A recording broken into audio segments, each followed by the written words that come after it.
Assalamualaikum warahmatullahi wabarakatuh. Sugeng rawuh ing channel kula.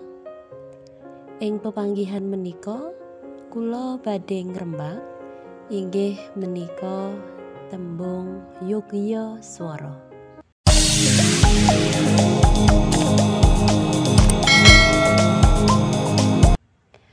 Tembung Yogya Swara menika saged dipun arani tembung lanang wadon. Loh, kok iso diarani tembung lanang wadon? Monggo sami dipun semak.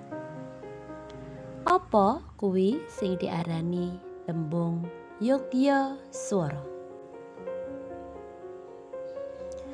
Yogya Swara menika saking tembung Yogya lan swara. Yogya menika tegese becik, apik, prayoga.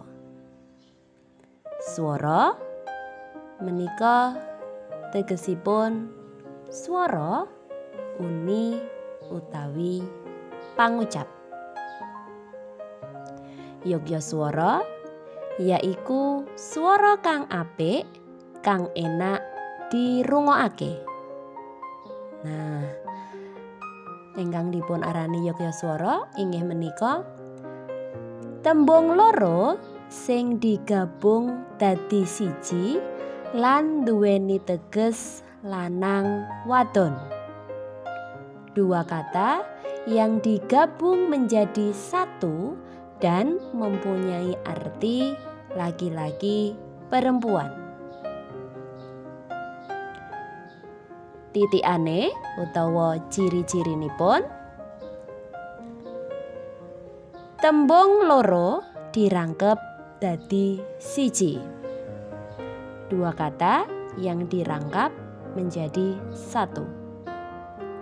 Lajeng duweni teges lanang wadon, mempunyai arti laki-laki dan perempuan.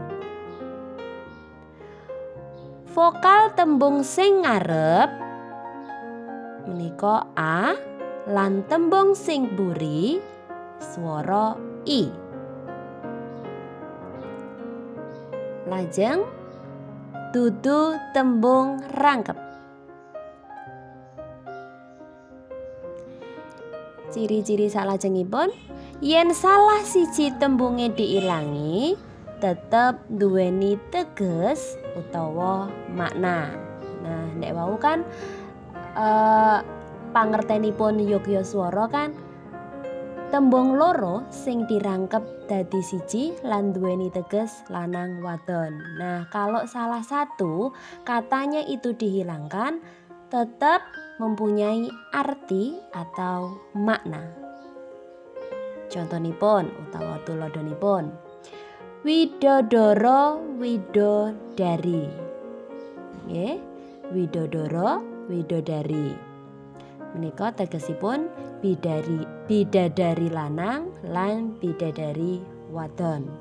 Dua kata yang dirangkap menjadi satu.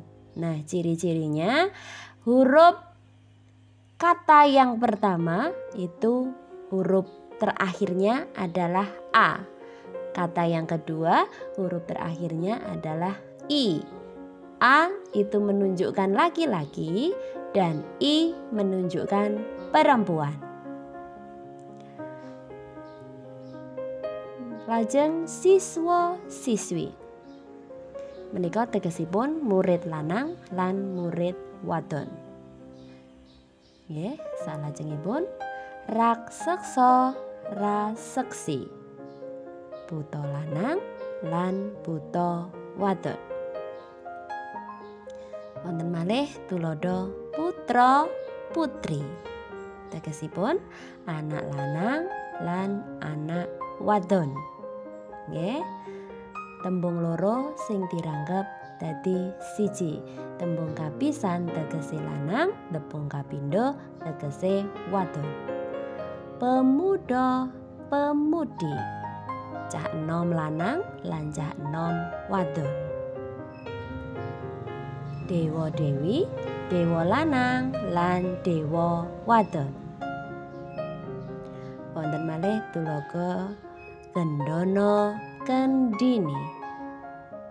Nggih. Anak loro lanang lan wadon.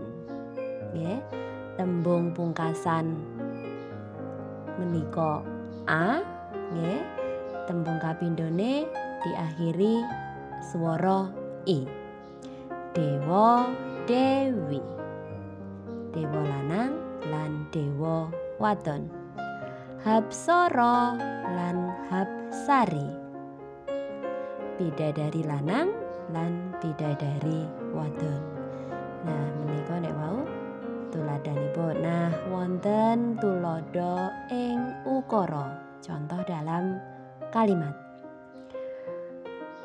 Pak dosen nembe mucal mahasiswa-mahasiswi ing kampus.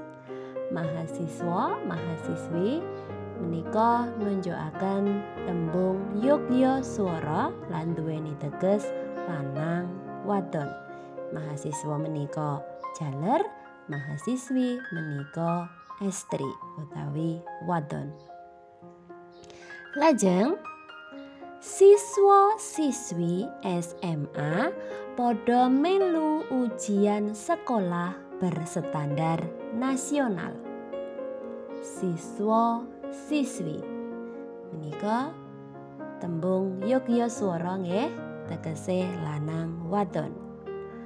Wonten malih nalika ana pelangi wong-wong padha percaya yen dewa dewi padha mudhun saka kayangan dewa dewi.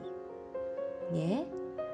Lajeng manten lanang lan manten wedok endahe kaya hapsara hapsari. Nggih. Hapsara hapsari. Bidadari lanang lan bidadari wadon. Tuladha salajengipun inggih menika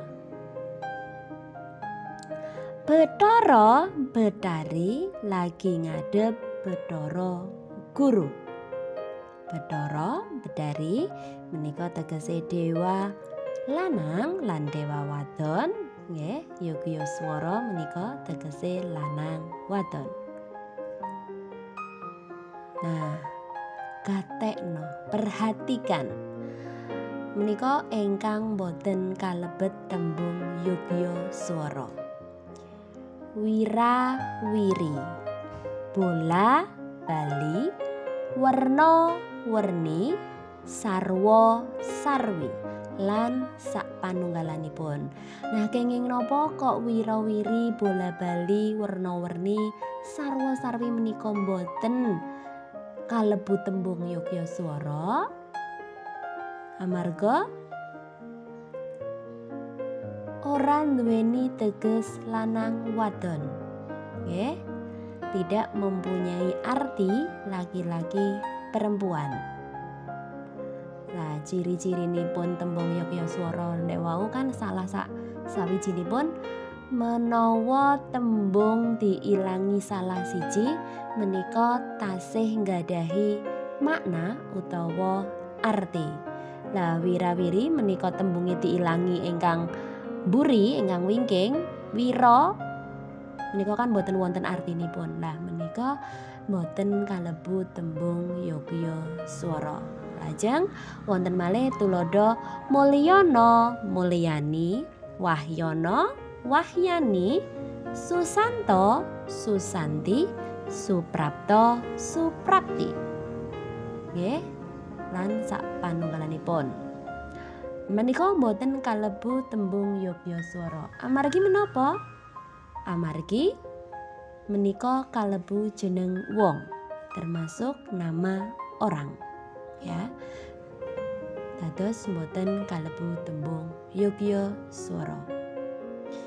Nah, menika nek wau tembung yogya swara. Sampun jelas nggih tembung yogya swara? Menawi sampun kula akhiri Video menika mbok menawi wonten klinta-klintuning atur, kula nyuwun agunging samudra pangaksami. Matur nuwun. Wassalamualaikum warahmatullahi wabarakatuh.